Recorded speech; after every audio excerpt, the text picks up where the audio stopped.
What's up, everybody? It's Ronnie George out here walking the puppy again. Not him, the puppy. It's down there. So I wanted to make this video specifically to those homeowners out there because I've been getting a lot of messages from homeowners with very specific questions about how to sell their home and make as much money as possible. So I'm going to talk about that. But before I do, if you're serious about selling your home and you want to learn all the tricks of the trade and some insider secrets and exactly how real estate agents get homes sold very quickly without giving away the property, go to workwithronnie.com. I got a ton of information there, some training courses on how you can price your property, as well as some PDFs you can download that talk about the 7 reasons of why you shouldn't overprice a home, as well as some questions you can ask to interview real estate agents. If you do decide to ever list with somebody, you can really put those agents on the hot seat and grill them with questions that you should be asking them. So let's go into number 1 of how to price a home correctly. The reason that you want to focus on pricing is because no matter what tricks of the trade, no matter what marketing we do, if a home is not priced correctly, it will not sell. People buy homes because they feel that what they think it's worth is what you're actually offering. So if you're at least somewhere in the ballpark of what the market is willing to pay, they'll make you an offer. It'll either be exactly on it, over it, or slightly below it.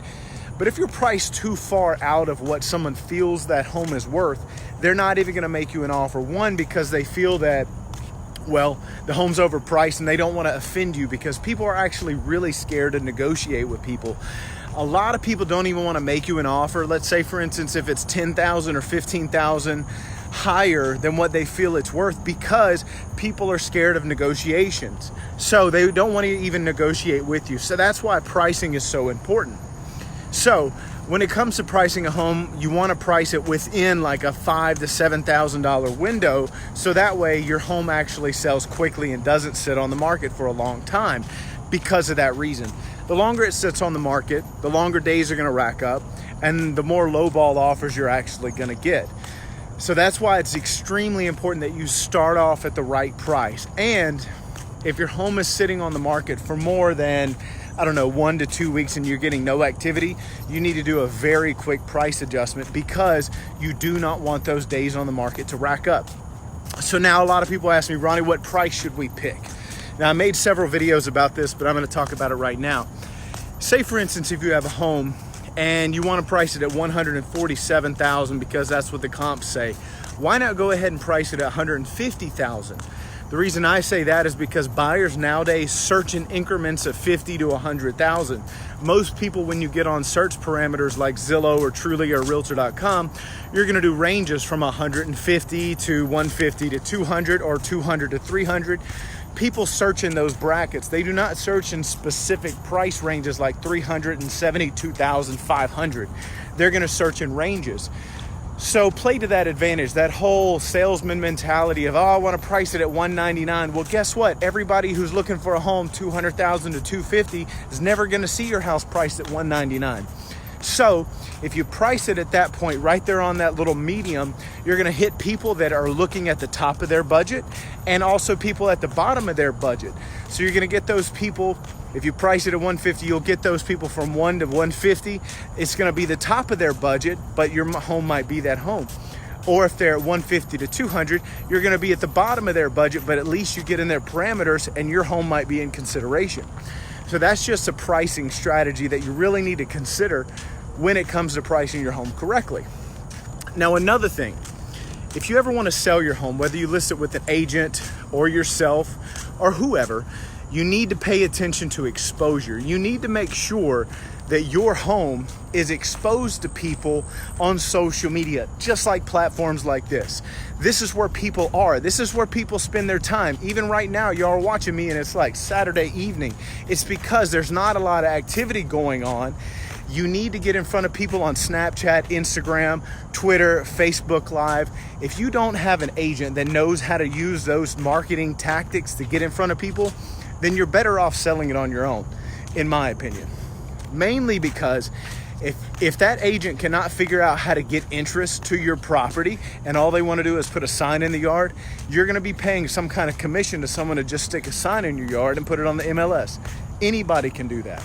So make sure that when you go to sell your home, you interview and pick an agent that knows how to use social media, that knows how to put it in front of more people and expose it in such a way that it creates interest, that it gets people wanting to see your property, that people are curious about it, that people want to come and see inside of it.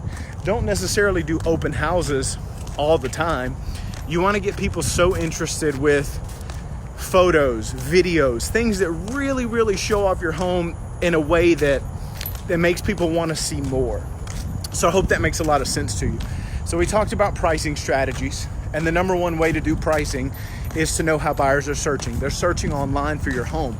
So if you do not have beautiful photos of your property, you're better off not listing it with an agent. Like, you need to have an agent that's going to make sure that they take good photos of your home, because if it doesn't look good online, a buyer's not going to make the time to set up a showing to come and see it. They've already ruled it out. Also, another thing, if you want to make sure your home sells quickly, you have to declutter it. Like, you have to get all the stuff off the cabinets. You got to get all these big gaudy pieces of furniture out of the way. Now, I'm sure people that are watching this that are probably like me, you're probably neat freaks, probably OCD, but if not, just know that if you're ready to sell your home, picture it as no longer as your home. Picture it as like something you're putting on display. Picture it like something you want to put in a magazine. Don't run with the excuse of, oh, well, we live here or whatever. But look, if you truly want to make your home sold very quickly and get it sold quickly, you have to declutter it. You have to get rid of all the junk, because when people look at the photos of your home online, they get so distracted by the pictures on the walls, by all the extra appliances on your countertop, or the way your furniture is laid out. People get so distracted by stuff that you would think doesn't matter, but it actually does.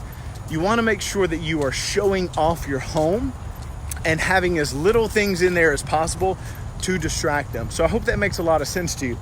So again, if you want to know exactly how to price your home, or some strategies you can implement on your own, because most people try and sell on their own, which is perfectly fine, just go to workwithronnie.com. I got a ton of information there, PDFs you can download, and some pricing strategies for you to get your home sold quickly. So just wanted to make this quick video for y'all to help y'all. And if you ever decide to sell your home, I'm more than happy to help you out. I appreciate your time.